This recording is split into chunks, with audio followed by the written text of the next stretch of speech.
CM sir கோவையிலே 10 வயது சிறுமியை கடத்தி கொடூரமாக கற்பழித்து கொடூர தாக்குதல் நடத்தி கொலை செய்த அந்த குற்றவாளியை கண்டுபிடிப்பதற்கு காவல்துறை 3 நாட்கள் சுணக்கம் காட்டியது நம்முடைய மாண்புமிகு இன்றைய முதல்வர் அவர்களே, உங்களுக்கு தெரியுமா?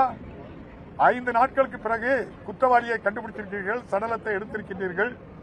நான் இப்போது வள்ளியூரிலிருந்து கேட்கின்றேன், மாண்புமிகு சிஎம் சார், உங்களால் அந்த 10 வயது சிறுமி உயிரை கொடுக்க முடியுமா? ஏன் இந்த மனுஷன் இப்ப வெளியில வந்து பேசுறாரு, அதுவும் தப்பா பேசிட்டு இருக்காரு, அவதூறு பரப்பிட்டு இருக்காரு அப்படின்னு பாத்தீங்கன்னா, சாரோட ஒரு மிகப்பெரிய ஃபைல் ஒன்று வெளியில வந்திருக்கு. அதாவது இவர் எம்எல்ஏவா இருந்தார்ல ஒரு தொகுதி, அதுல ஒரு இடத்துலங்க, ஒரே இடத்துல 20 கல்குவாரி, திருநெல்வேலியில கல்குவாரியில் நிறைய இருக்கு, அதுல முறைகேடு நடக்குன்றது என் காதுல விழுந்திருக்கு.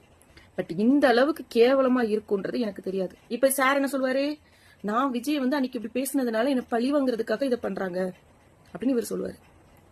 இந்த ரூட் மாஃபியா கும்பல் என்ன பண்ணுதுன்னா, விஜய் அரசாங்கம் செய்யக்கூடிய அந்த பொய் பித்தலாட்டங்கள், அந்த கொலை கொள்ளைய மறைக்கிறதுக்காக வேண்டும்னே அதை திசை திருப்பி திராவிட முன்னேற்ற கழகம் மேல பழிய போடுறதுக்கு உண்டான வேலையை செஞ்சிட்டு இருக்காங்க.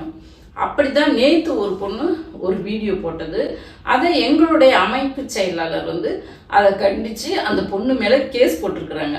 கேஸ் போட்டோன்னே இன்னைக்கு வந்து இல்ல நான் அப்படியெல்லாம் பேசல, நான் எந்த கட்சி பேசுறது, நானும் திமுக குடும்பம் தான் அப்படின்னு சொல்லிட்டு மழுப்பிக்கிட்டு இன்னைக்கு வந்துட்டு நீங்க அந்த வீடியோவுக்கு ரிப்போர்ட் பண்ணி டெலீட் பண்ண வைங்க அப்படின்னு சொல்லிட்டு அந்த பிள்ளை இன்னைக்கு வந்து ஒரு மறுப்பு வீடியோ போட்டிருக்கு.